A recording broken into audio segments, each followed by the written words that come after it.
This is the diagnosis of youth with gender dysphoria, and it's surging in the United States. Look at 2017, right? You have 15,000. In 2021, you're up to 42,000. That's almost 3 times what you had just 4 years earlier, and we still don't have the numbers for 22 and 23, and my guess is from those, it's going to be higher, Bill. I mean, you're a psychologist. We should point this out. Yeah. So I'm curious to get your take on this, because this seems like it is growing at an astronomical rate. It's beyond what science would expect.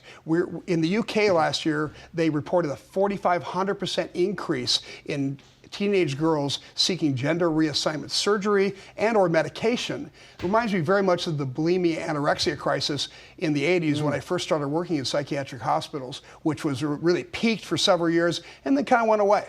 Right, but now, back in the 80s, the schools weren't trying to foster the anorexia, bulimia problem. Now you have schools that are kind of on board fostering this behind the parents' backs. Well, it certainly seems more political than scientific. And, as a medical person, you first try to do no harm. Right. And so when an anorexic person would come in, you wouldn't say, well, we're going to help you lose more weight, because that would be wrong. But in this particular case, we're saying that we have to do exactly what the teenage girl wants us to do, regardless of what the science says about it and how dangerous it would be, knowing that most of these kids, if they just let them to their own devices, they would eventually grow out of it. They figured out. And they wouldn't have permanent surgery or permanent medication.